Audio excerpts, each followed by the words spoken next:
Hello viewers, আসসালামু আলাইকুম। আপনাদের মাঝে নতুন আরেকটি খুবই গুরুত্বপূর্ণ ভিডিও নিয়ে চলে আসলাম। আগামী 16ই ডিসেম্বর কিন্তু আমাদের মাঝে নতুন আরেকটি নিয়ম চালু হচ্ছে। অর্থাৎ বাংলাদেশে কিন্তু সকল প্রকার আনঅফিসিয়াল ফোন বন্ধের ঘোষণা দিয়েছে আগামী 16ই ডিসেম্বর থেকে। এই বিষয়ে কিন্তু আপনারা বিভিন্ন রকম কোশ্চেন করছেন। আমাদের ফোনগুলো কি 16 তারিখের পর থেকে চালাতে পারবো কিনা? আমাদের ফোনটা কি অফিসিয়াল না আনঅফিসিয়াল কিভাবে বুঝবো? এবং 16 তারিখের পরবর্তী সময়ের পর থেকে কি ফোনের দাম বাড়তে পারে না কমতে পারে? মানে বিভিন্ন রকম কোশ্চেন আপনাদের মাথায় ঘুরপাক খাচ্ছে।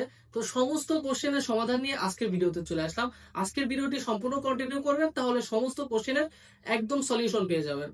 তো আমরা জানি 16 ডিসেম্বরের পরবর্তী সময় থেকে কিন্তু আমাদের বাংলাদেশে সকল প্রকার আনঅফিসিয়াল মোবাইল ফোন বন্ধের ঘোষণা দিয়েছে। অর্থাৎ আগামী 16 তারিখের পর থেকে কিন্তু আমরা আনঅফিসিয়াল ফোন কিনতে পারবো না বা ব্যবহার করতে পারবো না। অর্থাৎ আমাদের আনঅফিসিয়াল মোবাইলের কিন্তু নেটওয়ার্ক বন্ধ করে দেওয়া হবে। তো আমরা বিটিআরসির ওয়েবসাইট থেকে যতদূর জানতে পেরেছি, তাদের সিদ্ধান্তটা এরকম যে 16 তারিখের পূর্ব পর্যন্ত যাদের মোবাইল ফোন সচল রয়েছে, অর্থাৎ যাদের মোবাইল ফোনের নেটওয়ার্ক সচল রয়েছে, তাদের মোবাইল ফোন নির্দ্বিধায় তারা চালাতে পারবে। অর্থাৎ 16 তারিখের একদিন আগেও যদি কেউ মোবাইল ফোন তাদের সিম কার্ড দিয়ে চালু করে বা ওই রানিং অবস্থায় থাকে, তাহলে কিন্তু তাদের ফোনে কিছুই হবে না, হোক সেটা অফিসিয়াল অথবা না আনঅফিসিয়াল।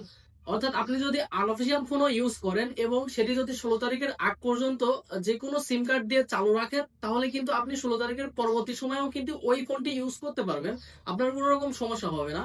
তাদের নিয়মটি এইরকম যে 16 তারিখের পরবর্তী সময়গুলোতে কোন রকম আনঅফিসিয়াল ফোন বাংলাদেশের মার্কেটে ব্যবহার করা যাবে না বা বিক্রি করা যাবে না। অর্থাৎ আপনাদেরকে একদম লিগাল ওয়েতে, বাইরের কান্ট্রি থেকে হোক বা মার্কেট থেকে হোক, একদম লিগাল ওয়েতে অফিসিয়াল ফোনগুলো ক্রয় করতে হবে বা অফিসিয়াল ফোনগুলো কিনে ব্যবহার করতে হবে। না হলে আপনারা আনঅফিসিয়াল ফোন কিনতে পারবেন, কিন্তু সেগুলোর নেটওয়ার্ক আপনারা পাবেন না। অর্থাৎ সিম কোম্পানি থেকে তা সেই সমস্ত ডিভাইসের নেটওয়ার্কগুলো বন্ধ করা হবে, আপনারা সিম ইউজ করতে পারবেন না। এটাই ছিল তাদের নিয়ম। আর আরেকটি বিষয় হচ্ছে প্রাইসের বিষয়। প্রাইস অবশ্যই 16 তারিখের পরবর্তী সময়গুলোতে ফোনের দাম বাড়তে পারে। কারণ আপনারা জানেন আমাদের বাংলাদেশে কিন্তু বর্তমানে যেটা চালু রয়েছে সেটি হচ্ছে 57% ভ্যাট দিয়ে কোন একটি ফোন বাইরের কান্ট্রি থেকে মানে লিগাল ওয়েতে আনতে হবে। এবং এটা হিউজ পরিমাণে একটি ভ্যাট। কারণ আপনার 100 টাকার কোন একটি পণ্য যদি আপনি কিনতে চান, তাহলে তার সাথে আরো 57%, অর্থাৎ আরো 57 টাকা, মানে 157 টাকা হয়ে যাচ্ছে।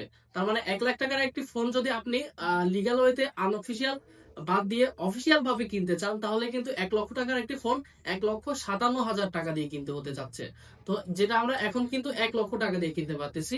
তো এটা হচ্ছে আপনাদের মানে একটু দুঃসংবাদ হতে পারে। কারণ আমাদের পরবর্তী সময়গুলোতে কিন্তু ফোনের দাম হিউজ পরিমাণে বাড়তে পারে এবং ফোনের দাম কি বলবো, অনেকটাই বাড়তে পারে, যেগুলো অনেকের জন্যই সাধ্যের বাইরে চলে যেতে পারে। তো আমরা অবশ্যই চাইবো যেন সরকার এটা নিয়ে একটু চিন্তা ভাবনা করে। তো 16 তারিখ আসতে কিন্তু আর বেশি দিন বাকি নেই, আর মাত্র 15 দিন অথবা 14 দিনের মতো রয়েছে। এই কয়েকদিনের মধ্যেই কিন্তু আমরা বুঝতে পারবো আসলে তারা কি করতে যাচ্ছে আগামী দিনগুলোতে। তো অবশ্যই আপনারা আমাদের চ্যানেলের সাথে থাকবেন বিষয়গুলো বিস্তারিত জানার জন্য। আজকের ভিডিওটি এই পর্যন্তই। ভিডিওটি কেমন হয়েছে অবশ্যই আমাদের কমেন্টে জানাবেন। আর আমাদের চ্যানেলে যদি একদমই নতুন হয়ে থাকেন, তাহলে আমাদের চ্যানেলটি সাবস্ক্রাইব করে আমাদের সাথেই থাকবেন। দেখা হচ্ছে পরবর্তী কোনো ভিডিওতে। আল্লাহ হাফেজ।